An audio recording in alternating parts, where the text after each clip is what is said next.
तो आप लोग कैसे हैं? आई होप आप लोग बहुत अच्छे होंगे, आप लोग की पढ़ाई बहुत अच्छे ढंग से चल रही होगी। आज आप लोगों के लिए जो 9th क्लास के जो बच्चे हैं, उसके फिजिक्स के दूसरे चैप्टर जो है मोशन, वो हम आपको लेके आए हैं।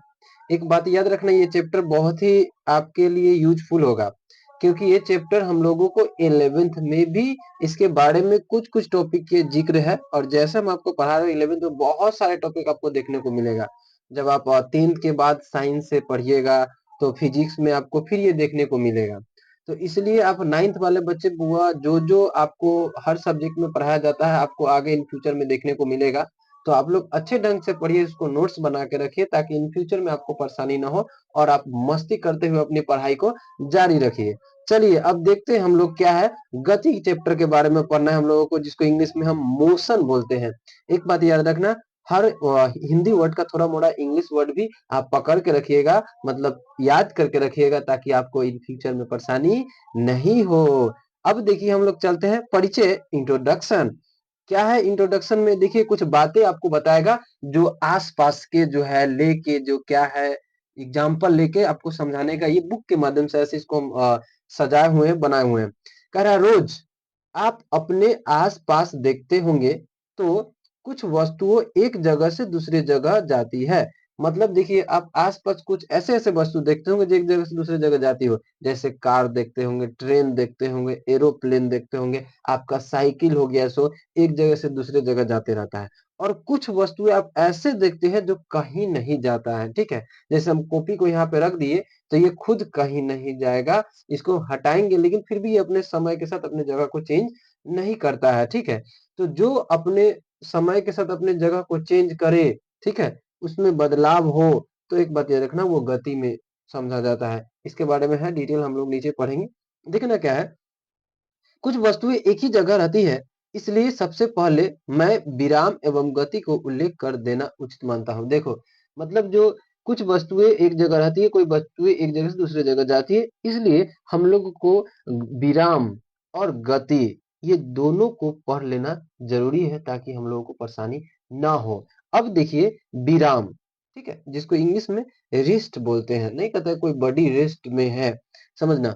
तो आराम, सॉरी आराम नहीं, विराम, ठीक है? रेस्ट, यदि किसी वस्तु की स्थिति अन्य वस्तु की अपेक्षा समय के साथ नहीं बदलती हो। जैसे फॉर एग्जांपल अगर हम समझाना चाहें तो देखो, ये एक पेन है, इस पेन को हम यहाँ पे रखें, तो अब इसको हम मेरे सापेक्ष हम इसको देख रहे हैं ना, तब मेरे सापेक्ष ये अपनी स्थान को नहीं बदल रहा है। तो इसका मतलब ये जो है क्या है, विराम। विराम मतलब आराम, याद रखिएगा जब आपको दिमाग में सेट हो जाएगा, ठीक है? तो ये क्या है, विराम में है, ठीक है? तो वही कह रहा है कि यदि किसी वस्तु की स्थिति अन्य वस्तुओं की अपेक्षा, मतलब ये कलम मेरे अपेक्षा क्या था, समय के साथ नहीं बदल रहा था अपने पोजीशन को, जगह को, तो उस वस्तु को, तो इस वस्तु को विराम कहा जाता है या विराम में समझा जाता है। जैसे देखो, मेज पर पड़ी पुस्तक, जो मेज पर जो पुस्तक पड़ी होती है, जैसे आपके जो आप स्टडी टेबल बनाते हैं, उस पे जो बुक रखा हुआ आता है वो एक ही जगह रहता है, समय के साथ अपनी जगह को चेंज नहीं करता है। इसका मतलब वो रेस्ट में है। गोल घर पर बैठा बालक, एक बात याद रखना, अगर आप चिड़ियाघर घूमने गए होंगे या कभी आप पटना टूर पे गए होंगे, तो याद रखना गोल घर है, गोल घर पे क्या बच्चे बैठे हुए हैं, तो वो थोड़ी ना है जहाँ जगह बदल जाएगा, उड़ के कहीं चला जाएगा, मतलब वो भी विराम में है। कमरे की दीवार, अब आपके कमरे की दीवार होता है, कभी ऐसा नन्नू है जहाँ आप सोए हुए हैं, मालूम चला दीवार अलग चला गया। अगर ऐसा होगा तो आप समझ सकते हैं आप अपने बेड पर से कैसे उठ के भागिएगा, ठीक है?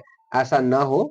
अब देखो टेबल, पौधा, पेड़ इत्यादि, ये सब जो है क्या है, विराम में होते हैं। मतलब जो वस्तु एक ही जगह रखा हुआ होता है, वो एक बात याद रखना विराम में है, ठीक है, रेस्ट में है। अब देखो इससे क्वेश्चन कैसे पूछ सकता है, तो यहाँ पे लिखा हुआ है जब कोई वस्तु नहीं, पहले विराम से आप क्या समझते हैं, अगर आपसे क्वेश्चन पूछा जाए विराम क्या होता है, विराम से आप क्या समझते हैं, तो अगर जब कोई वस्तु समय के साथ स्थान नहीं बदलता है, तो उसे हम विराम में कहा जाता है, या तब उसे हम विराम कहते हैं, ठीक है? विराम में कहा जाता है। अब जैसे देखो कमरे का दीवार, वो अब समय के साथ अपना आती जगह नहीं चेंज करता है, एक ही जगह रहता है, वो विराम में है। टेबल, पौधा, पेड़ इत्यादि, ये सब क्या होगा, विराम कहा जाता है इस सबको, ठीक है, विराम में होगा ये सब जो है, हम एक ही जगह रहता है। अब देखो हम लोग चलते हैं क्या है गति, गति के बारे में पढ़ते हैं। आज गति क्या है, तो देखो करा यदि किसी वस्तु की स्थिति, यदि किसी, अच्छा एक बात याद रखना, गति को इंग्लिश में मोशन बोलते हैं, ठीक है।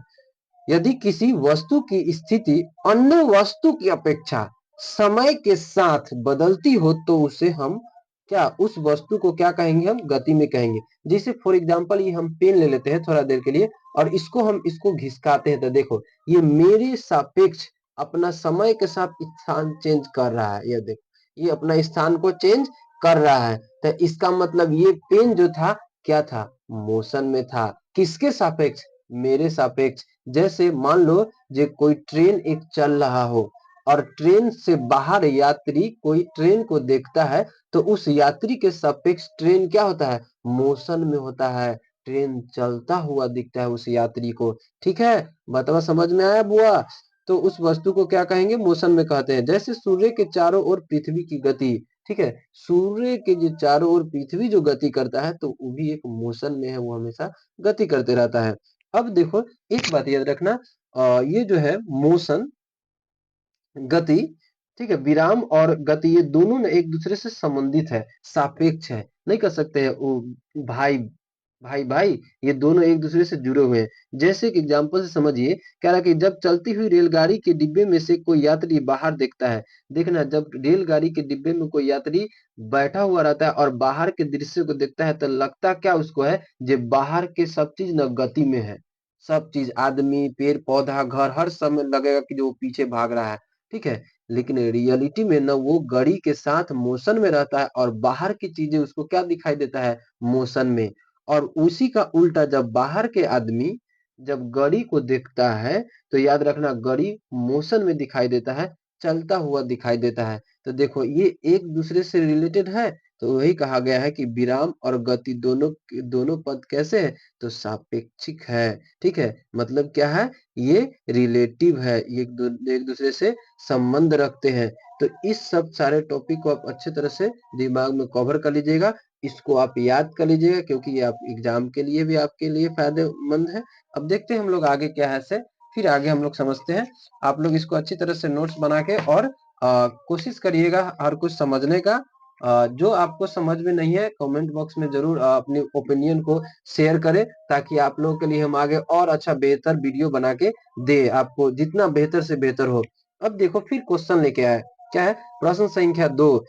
क्या कर रहा है, गति से आप क्या समझते हैं या गति किसे कहते हैं, जब कोई वस्तु समय के साथ निश्चित बिंदु के सापेक्ष अपना स्थान बदलती हो, मतलब निश्चित बिंदु के साथ अपना स्थान बदलता हो तो उसे हम गति कहते हैं।